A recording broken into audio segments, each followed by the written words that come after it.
Pada kesempatan kali ini sedikit akan saya singgung tentang apa itu sifat 20 atau sifat Allah yang termaktub yang kita kenal itu dengan mengenal sifat 20. Sifat 20 ini merupakan satu komponen yang pokok bagi kita seorang muslim dan muslimah agar kita betul-betul mengenal Allah melalui sifat-sifat Allah.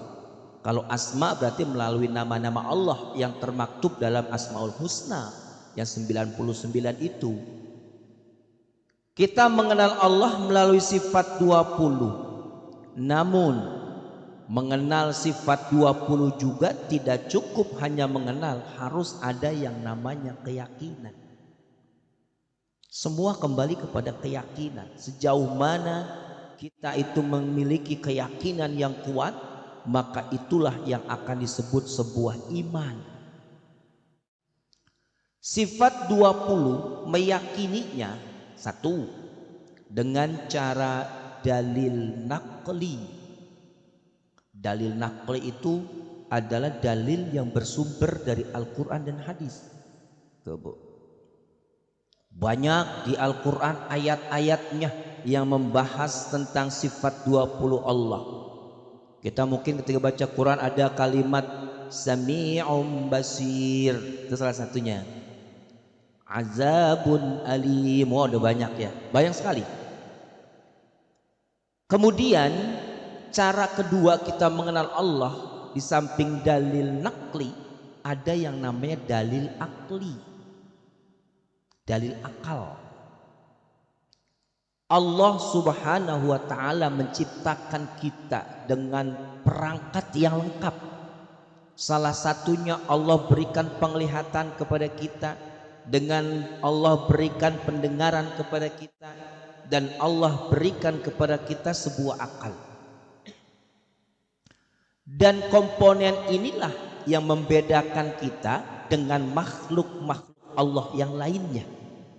Kita sempurna secara fisik dan secara komponen penciptaan kita lebih sempurna. Berbicara tentang dalil akli, kalau dalil nakli sudah cukup jelas dalam Al-Quran dan hadis, artinya tidak dibantahkan itu. Tapi dalil akli, akal yang semacam apa yang bisa dijadikan dalil, dijadikan satu pegangan, tentunya akal yang sehat. Karena akal yang sehat ini adalah sebuah pemikiran yang memang bisa dijadikan sebuah hujjah, sebuah dalil. Akan tetapi berbicara tentang wahyu, Nabi tidak membicarakan tentang akal, tapi memang apa yang beliau terima berdasarkan wahyu. Itu yang disebut dengan dalil nakli gitu Bu ya. Bicara dalil akli itu ada 3. Dalil akli itu ada 3 Bu ya. Pertama, wajib akli. Kedua, mustahil akli. Dan yang ketiga, jaiz akli. Sama memahami dalil nakli juga ada wajib nakli, wajib mustahil nakli, dan juga jaiz nakli. Baik, 3 poin ini akan kita sampaikan dalam kitab Syarah Al-Barhain, sebuah karya dari Syekh Muhammad As-Sanusi, menyampaikan bahwa sifat 20 yang kita kenal wujud dan baqa mukhafatul lil hawadisi qiyamuhu binafsihi wahdaniyah qudrati radat ilmu hayat sama' basar kalam qadiran muridan aliman hayyan sami'an mutakalliman. 20 ini menurut beliau dibagi 4 ya, 4. Yang pertama sifat nafsiyah. Sifat nafsiyah yang pertama. Sifat nafs itu sifat menjelaskan tentang yang berhubungan dengan zat Allah. Sifat yang menjelaskan tentang yang berhubungan dengan zat Allah. Sifat nafsiyah ini hanya satu, yaitu wujud. Nah, jadi yang menjelaskan tentang eksistensi Allah, wujud gitu, ada. Itu tergolong kepada sifat nafsiyah. Yang ada sifat salbiyah. Sifat salbiyah. Apa itu pengertian sifat salbiyah? Yaitu sifat yang meniadakan. Yaitu sifat yang meniadakan adanya sifat sebaliknya.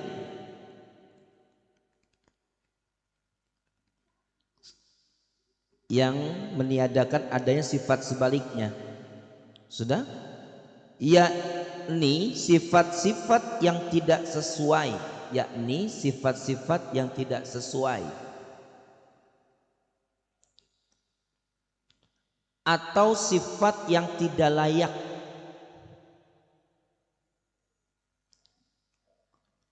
Atau sifat yang tidak layak dengan kesempurnaan zatnya. Dengan kesempurnaan zatnya. Sifat salbiyah ini ada 5.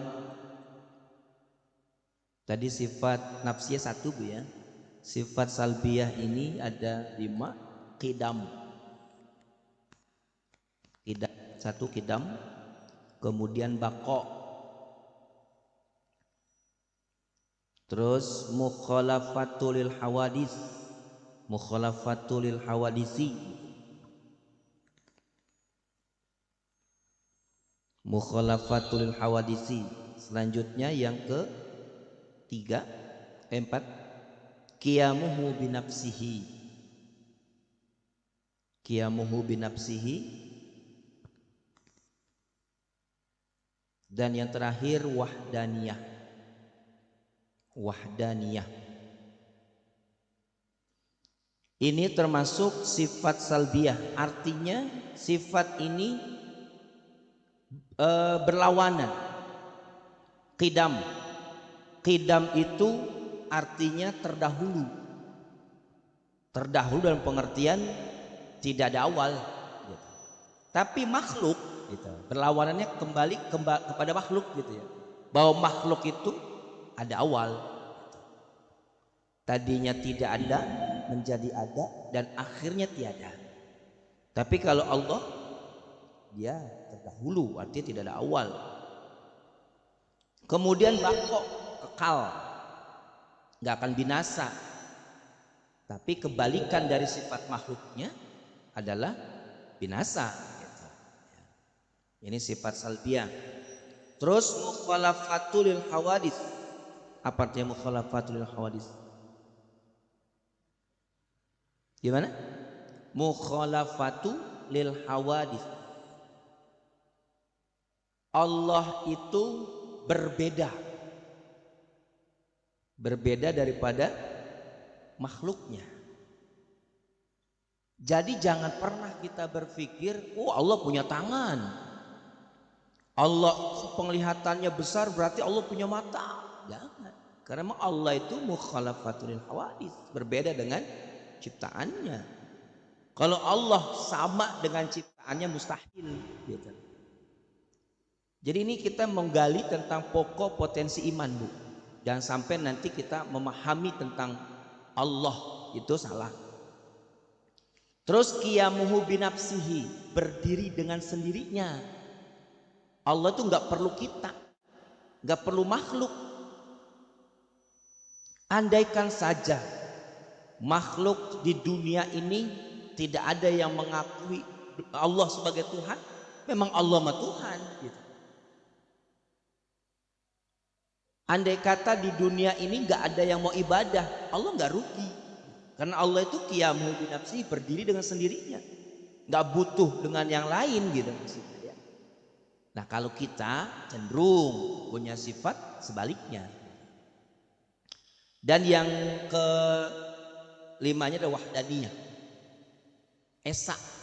Wahdan itu esa, tunggal. Dan semua nabi dan rasul ibu, dari mulai zaman Nabi Adam termasuk Nabi Isa, tidak pernah mengatakan dirinya aku ini ilah, aku ini Tuhan, gak ada. Semua nabi dan rasul menyatakan aku ini utusan Allah. Makanya banyak konteks di mana memahami keyakinan gitu ya di agama lain bahwa Tuhan itu Tritunggal, 3 dalam 1 katanya. Ada Tuhan Bapa, Tuhan apa lagi? Anak ya. Tuhan. Mungkin yang ibu mungkin anu lah ya, yang kita punya keluarga atau ini mungkin lebih paham. Mereka punya keyakinan bahwa yang disebut dengan Roh Kudus, Tuhan Bapa, itu adalah malaikat Jibril.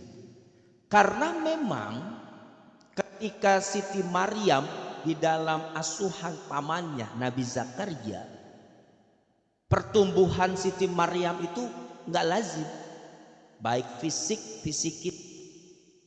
sampai-sampai ketika pada masanya yang Allah kehendaki datanglah malaikat Jibril yang menyampaikan bahwa kau hamil.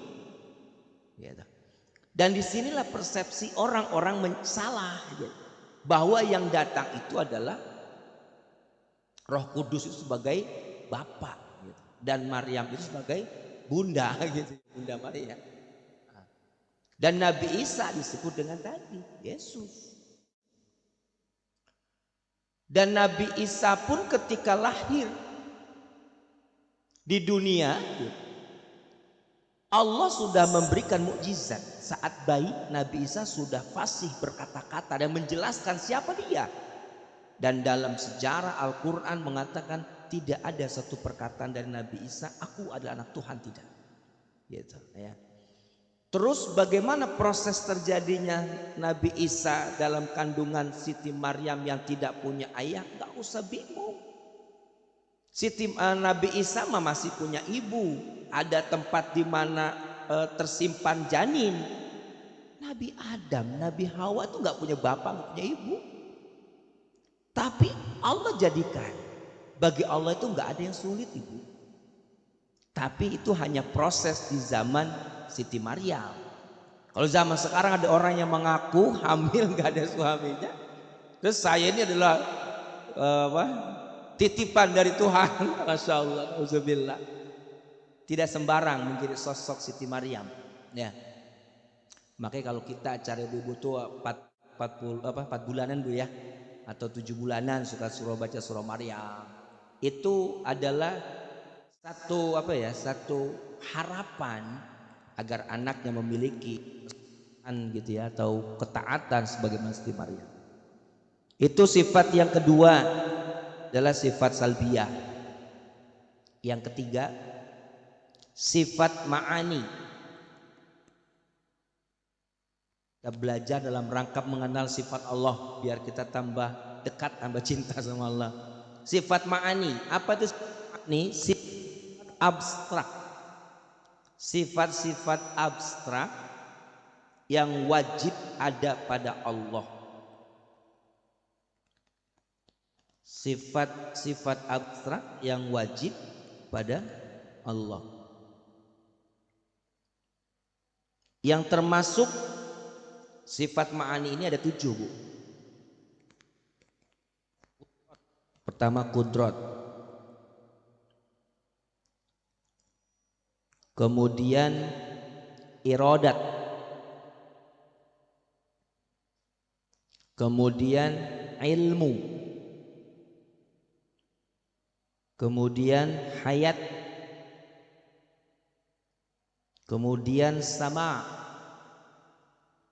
selanjutnya basar, dan terakhir kalam. Seulang, Kudrat, irodat, ilmu, hayat, sama, basar, kalam. Itu ada 7. Pertama kudrat. Apa tuh kudrat? Kira-kira apa kudrat? Ada yang tahu? Kudrat itu kalau kita makna dari kudrat itu berkehendak, sama. Kudrat qadir, kuasa ya, qadir. Kudrat itu qadir. Innallaha ala kulli syai'in qadir. Allah itu maha kuasa atau kuasa akan sesuatu ya, maaf. Qadir berarti kuasa, berkuasa. Kemudian irodat baru tadi ya, berkehendak. Kemudian ilmu, mengetahui. Hayat, sama, mendengar. Kemudian basar, melihat ya. Ketujuh sifat Allah terdapat di sifat salbiyah. Iya salbiyah ya. Ma'ani, maaf. Itu sifat yang memang wajib ya kepada Allah, dan kalam itu artinya kalam. Ya, atau berkata-kata lah, sama, berfirman, berkata-kata. Abstrak. Abstrak yang memang wajib yang ada pada Allah. Kudrat, berkuasa. Bicara berkuasanya Allah itu kadang-kadang di luar daripada kemauan kita. Kita selalu berkata apapun itu terjadi atas kuasa Allah gitu kan. Kemudian iradat yang artinya tadi apa? Berkehendak. Tadi salah satunya Bu, Nabi Isa Allah ciptakan tanpa seorang ayah, itu iradatnya Allah. Allah berkehendak, tidak butuh yang lain, dan Allah bila menghendaki akan sesuatu cukup bilang kun fayakun, jadi gitu ya. Kemudian Allah punya sifat ilmu, mengetahui, dan ini memang pengetahuan Allah tentunya berbeda dengan pengetahuan makhluk. Makhluk punya pengetahuan terbatas dan Allah tidak ada batas. Dan ini juga merupakan sifat yang memang disandarkan kepada kita memohon dalam hal meminta ilmu, karena Allah memang zat yang memiliki ilmu gitu. Kemudian hayat, Allah itu maha hidup ya. Hayat ya, betul ya? Ya. Artinya di sini di dunia ya, apalagi tadi di awal sudah disampaikan bako artinya kekal. Artinya hidupnya Allah itu beda dengan hidupnya kita. Allah itu dalam pengertian hidup ini merupakan sifat abstrak yang gak boleh kita terka-terka dengan akal. Di mana Allah? Hidupnya di mana? Jangan Bu. Karena tidak semuanya harus dengan bicara logika akal, tidak. Dan akal manusia itu ada dimensi yang memang memiliki jangkauan yang tidak boleh, yang tidak bisa.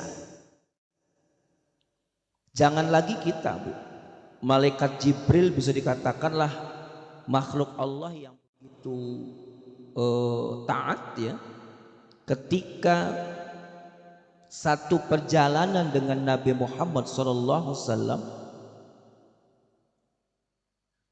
malaikat Jibril itu tidak diperkenankan memasuki satu tempat di surga itu. Akhirnya malaikat Jibril meminta Nabi Muhammad langsung untuk minta langsung kepada Allah karena dia nggak mampu mengantarkan. Katanya kalau saya ke sana saya akan hancur. Nah, ini berkaitan tentang satu keterangan, Bu. Di dalam surga itu min tahtihal anhar, mengalir ya, sungai-sungai di dalam surga itu, Bu ya. Itu sudah umum kita ketahui. Malah di sana nanti ada 4 sungai yang mengalir yang memiliki 4 rasa yang berbeda. Yang pertama ada sungai yang rasanya seperti madu, kemudian susu, kemudian khamr tapi tidak memabukkan, arak ya atau khamr, dan yang terakhir ya air air mineral lah gitu, putih ya, bening gitu, jernih. Sampai-sampai pada waktu itu Nabi Muhammad bertanya, 4 sungai aliran ini sumbernya dari mana? Sumbernya dari mana? Dan akhirnya malaikat Jibril mengantar Nabi Muhammad ke sebuah tempat, dan melihat saat itu Nabi Muhammad, tadi saya katakan malaikat Jibril tidak bisa mengantar lebih dari tempat itu. Akhirnya Nabi Muhammad meminta langsung kepada Allah untuk mencari tahu dari mana 4 mata air ini. Nabi Muhammad atas izin Allah temukan, diperlihatkan ada buah kubah yang memiliki 4 tiang saat itu. Dan Nabi Muhammad memperhatikan tiap-tiap tiang ada air yang mengalir dari tiang tersebut. Dan terus Nabi Muhammad memperhatikan sampai akhirnya beliau menemukan satu kalimat, Bismillahirrahmanirrahim. Jadi tiang pertama itu di kalimat mim, Allah di kalimat haknya, Bismillahi di kalimat haknya, Rahman di huruf mimnya, dan Rahim di huruf mimnya. Jadi Nabi Muhammad bertanya kepada Allah langsung, apa maksud ini semua?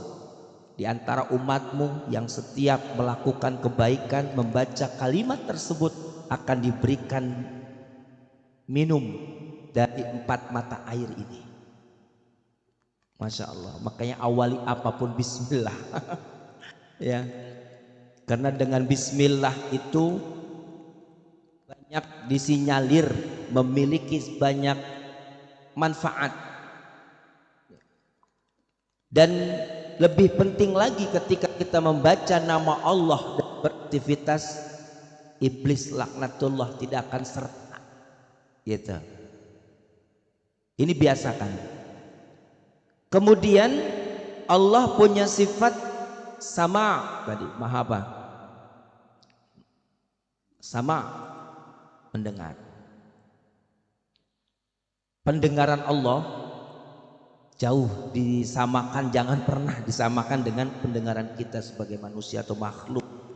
Dan ini sifat abstrak yang memang ada pada diri Allah.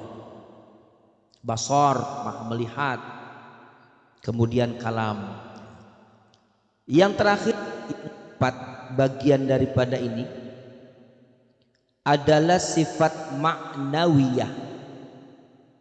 Sifat ma'nawiyah.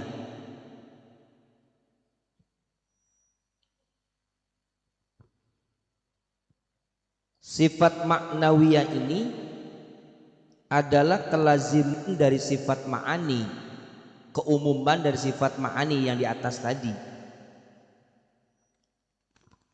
Dan sifat ma'nawiyah ini, Bu, tidak bisa berdiri sendiri tanpa sifat ma'ani tadi gitu. Memperkuat gitu kan. Sifat ma'nawiyah merupakan kondisi yang selalu menetapi sifat ma'ani. Jadi berkaitan, makanya maaf kalau kita perhatikan kalimat sifat 20, kudrat, irodat, ilmu, hayat, sama, basor, kalam. Nah, Ya, kalam mutakalliman gitu ya. Artinya menempel sifat ma'ani ma'nawiyah ini menempel pada sifat ma'ani.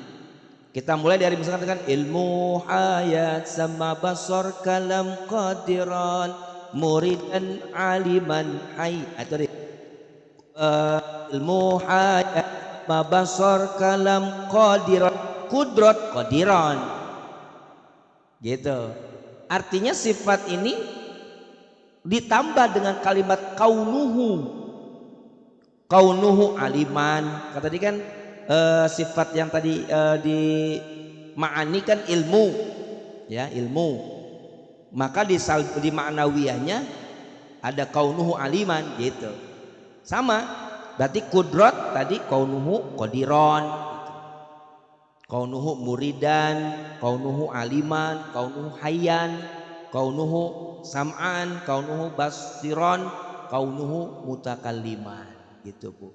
Jadi yang menempel, melekat dalam sifat ini, yang lebih mempertegas, yang lebih memperkuat dari sifat ma'ani, ma'nawiyah muncul. Contoh misalnya tadi kudrat kan kuasa, berarti kalau qadiron maha kuasa gitu. Kaunuhu qadiron berarti Allah maha kuasa.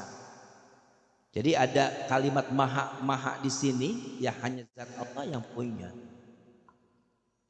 Ibu sekalian yang berbahagia, kedudukan sifat wajib 20 ini, maaf, bila kita bicara tentang kajian ulama Ahlus Sunnah wal Jamaah, sejarah ini yang merangkum ini semua, paham ini semua, yaitu Syekh Abu Al-Hasan Al-Asy'ari dan Abu Mansur Al-Maturidi gitu. Jadi Aqidatul Awam, ada satu kitab yang namanya Aqidatul Awam, nanti akan kita kupas, itu membahas tentang akidah, tentang ilmu tauhid. Silakan ada waktu kesempatan cari kitab Aqidatul Awam di situ. Namun mempelajari sesuatu yang mohon untuk ada pendamping, guru lah minimal, agar tidak memahaminya tidak salah. Kemudian Ibu, yang terakhir barangkali yang akan kami sampaikan, bahwa tadi dikatakan dalam Al-Aqidah As-Sughra yang terkenal dengan judul Al-Barohain, Imam As-Sanusi mengatakan di antara sifat yang wajib bagi Allah yang maha agung dan maha perkasa ada 20. Jadi dari pendapat Ahlus Sunnah wal Jamaah ini, bahwa dari kajian Al-Imam Abu Mansur Al-Maturidi dan juga Al-Imam Al-Abu Hasan Al-Asy'ari, itu sepakat sifat 20 itu adalah sifat wajib bagi Allah. Wallahu a'lam, bila memang ada yang mengatakan lebih, karena kami dari kecil mempelajari ini gitu. Dan inilah yang kami ketahui gitu. Mungkin ada yang mengatakan 30 mungkin, tapi tentunya bukan pendapat dari Syekh Abu Al-Hasan tadi ya. Terakhir, bahwa yang terpenting Bu, dari sifat 20 kita untuk meyakini pokok rukun iman ini tadi, mengenal, yakini dengan mantap, pegang keyakinan ini, jangan sampai keyakinan ini akan lepas, yang pada akhirnya tadi saya katakan, dengan keyakinan kita kepada Allah sekecil zarrah, ada harapan untuk masuk ke surganya Allah. Namun bila kita lepas dari semua keyakinan, lepas daripada akidah, tidak beriman, na'udzubillah. Enaknya begini, orang yang non muslim, ketika dia non muslim sekian tahun, tiba-tiba dia masuk Islam, dosa-dosa yang dia lakukan sebelum dia masuk Islam itu bisa terhapus dengan dasar dia beriman. Tapi ketika kita seorang muslim muslimah taat ibadah, tiba-tiba di usia tertentu murtad, yang tadi itu hancur, tidak akan bernilai apapun. Seperti itu. Makanya Penting akidah, penting keyakinan ini kita tahan, kita pegang betul-betul supaya kita tidak lepas. Demikian dari kami, kurang lebih mohon maaf. Sebelumnya mari kita tutup dengan doa kafaratul majlis. Bismillahirrahmanirrahim. Subhanakallahumma wa bihamdika asyhadu an la ilaha illa anta astaghfiruka wa atubu ilaik. Demikian, wassalamualaikum warahmatullahi wabarakatuh.